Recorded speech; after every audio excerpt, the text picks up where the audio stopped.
Hello, my name is Simon Double, and welcome to Inside the Rails, a podcast for horse racing enthusiasts everywhere. I'm delighted for our second episode. Just as episode one, I'm joined by co-host Phil Boyle from BG Racing. Hi, Phil. Hi, Simon. How are you? I'm very well, very well. Really looking forward to our special guest. I'll tell our listeners a little bit about that in a minute, but what we're going to be looking at today in episode two, Phil, is we're going to be talking about the great news about racegoers being allowed back up to 2,000 people in tiers 2, which is great, tiers 1 and 2, and also talking about the sales process. I've been to the sales recently. I know you've been to the sales. We've had sort of mixed success, but I'm going to be talking to you about how you've been getting on, because I've got a feeling that you've had some good news about leasing a horse. So we'll talk a little bit more about that. But the really thing that we're really looking forward to, and I know you know this jockey, Tom Scudamore, because he actually rides for you, doesn't he, Phil? He does, yes. His main stable, I think, is David Pipe, obviously, but he rides a lot for Neil Mulholland, who trains horses for me, and he's ridden BG Racing horses for me on a number of occasions, the last one being only a couple of months ago. If ever there was a jockey who was bred to be a national hunt jockey, it has to be Tom Scudamore, doesn't it? His grandfather, the late Michael Scudamore, was a Grand National and Gold Cup winning jockey. Quick quiz for you. Care to remember either horse that won the Grand National in 58 or the Gold Cup in 57? This is a bit unfair because I've done the research, but... I know I look old, Simon, but I'm not quite that old. I think you're going to have to tell me. Well, to be fair, I was born the year after he won the Grand National. 1958, it was on Oxo, and Linwell was the 1956 Gold Cup winner. But that's Michael Scudamore. Of course, Tom's father, Peter Scudamore, 8 times champion jockey. Michael Scudamore, Tom's brother, is a trainer in his own right. So he's certainly got the pedigree, but not just the pedigree. He's got the success to go with it. He's one of the senior jockeys now in the weighing room, age 38, ridden over 1,300 winners. I'm going to ask you another question here, and I will ask Tom this when he comes on, because one statistic which really surprised me was the number of trainers that he's ridden for in his 22-year riding career. Have just a guess, just a ballpark figure, the number of different trainers he's ridden for. Wow. No, you're going to have to tell me again. I'm only going to make a fool of myself if I try and guess. Have a guess. I'm not going to tell you the answer now anyway, because I'm going to ask Tom the question when he comes on. But have a guess. I don't think he's going to get it, but just have a rough guess. From the fact that you're asking me, it must be a big number. So I'll go with 500. That's not bad, actually. That's not bad at all. It's certainly in that region, which is an astonishing number. But anyway, I wouldn't have guessed that high if you hadn't have been asking me. I knew there was a reason for the question. Okay, I'll put you and the listeners out of the misery. It's actually 459, but I will ask Tom the question, because I bet even he's got no idea. And the number of trainers, he's even ridden a horse for Dean Ivory, which is my trainer. I say even because Dean's a flat trainer. So anyway, really looking forward to talking to Tom. But since we did episode 1 of Inside the Rails, tell me, Phil, what have you been up to the last month? Busy month trying to sort out a new horse for my syndicate for next year. I wanted a new flat racer, so that's kept me very busy. I went off to the sales at Tattersalls at Newmarket in December to try and buy one. Anybody that tells you that the current situation has affected the economy doesn't own racehorses, apparently, because there seemed to be plenty of money available for buying horses that day. A couple that I was interested in at the end of the day went for just about double my budget when I thought they were certain to fall to me. So I then moved on to where else I could get a suitable candidate for, and I've actually leased a horse, which has come through this morning. So that's lovely. I think really for listeners' point of view, we ought to explain a little bit, like I've said before, all these industries have their jargon, but a little bit of explanation between purchasing and leasing. So purchasing a horse, for those of you who don't know, whether you own it individually or as a syndicate, is actually you pay for the actual cost of the horse when you're buying it, and then you pay for the training fees, and you receive any prize money, and when the horse is sold, you get the sale proceeds.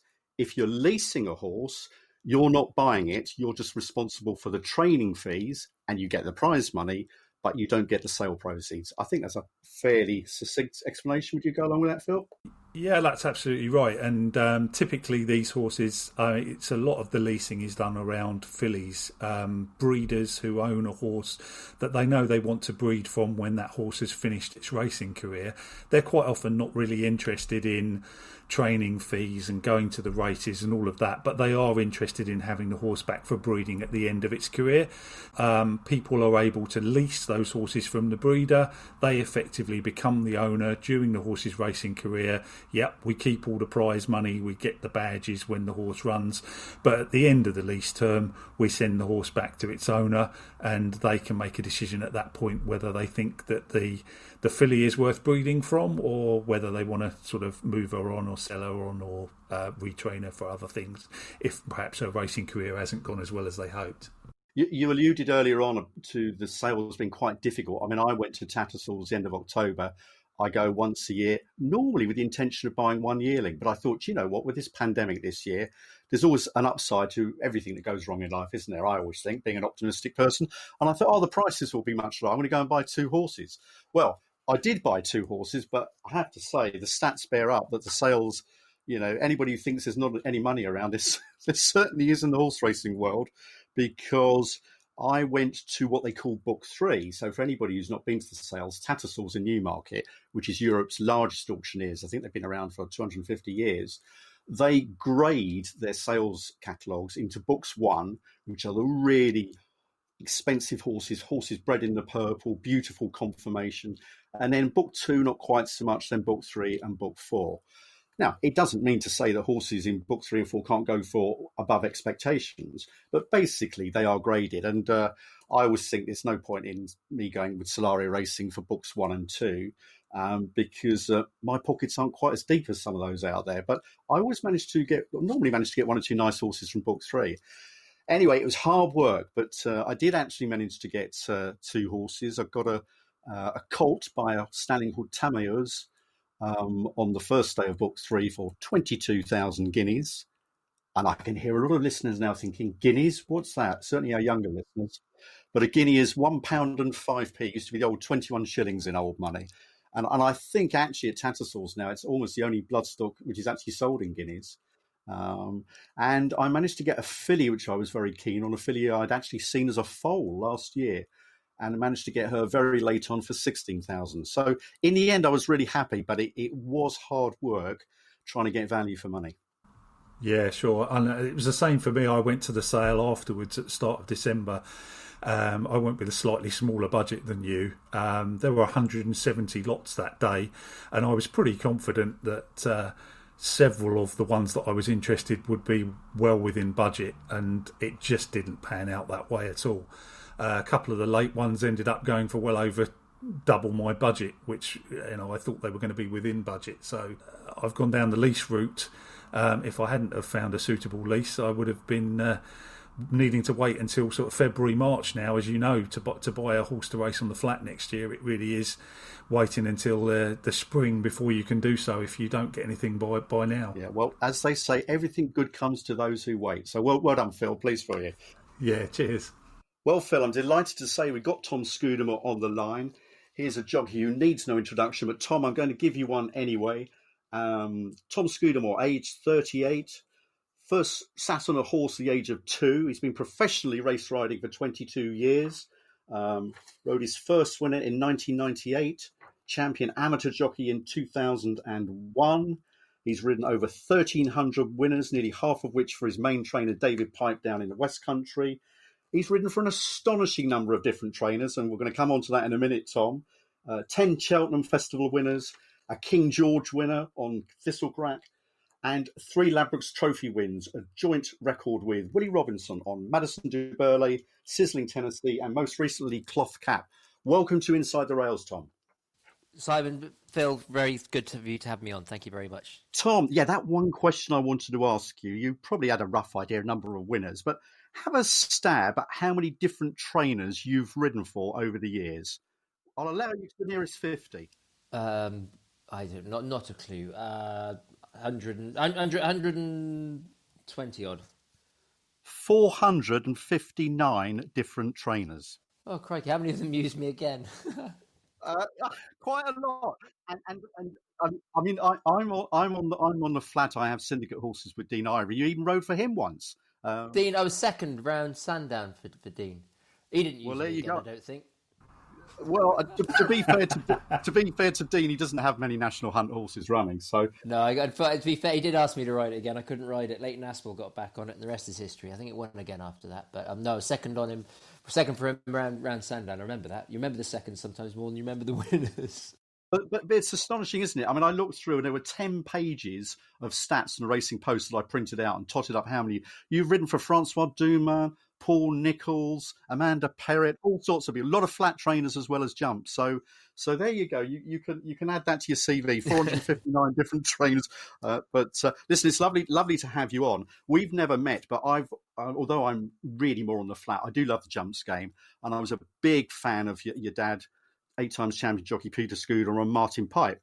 And actually, Pipe Scudamore Racing Club, I think, was one of the first racing clubs to be set up. I think it was about £100 a year, and I joined it. I even got a letter printed in it, and in one of their magazines. And you started riding, presumably it was a pony at the age of 2. Do you remember some of those great horses that your dad used to ride, like Bow Ranger, Granville Again, Bonanza Boy, one of my favourites, Rolling Ball? And did you ever get to sit on them as a young lad? Yeah, I remember them all. I sort of remember from Celtic Shot onwards, really. The best ones I got to sit on Bonanza Boy, just walking around the yard. Yeah. I remember that vividly. My brother, my back was turned one day. I don't know what I was doing. I was probably doing something else, following Dad somewhere. And the next thing I know, Michael got to sit on Mini Homer. My brother got to sit on Mini Homer, so I missed out on that one. I was cross about that.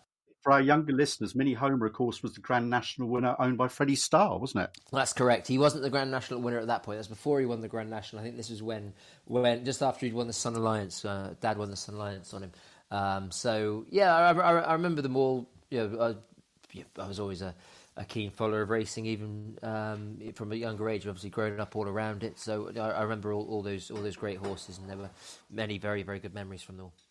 But what about actually riding? You've ridden for Martin, you've ridden for David. I remember when your dad used to ride, he has to go and have a look at videos, and Martin was a real stickler for that. How does David compare? Obviously, he's trained in a different era. Yeah, look, things have obviously moved on from there, and most of the people have copied Martin's techniques and ways of doing it. I suppose he was slightly ahead of his time when Dad first started riding for him.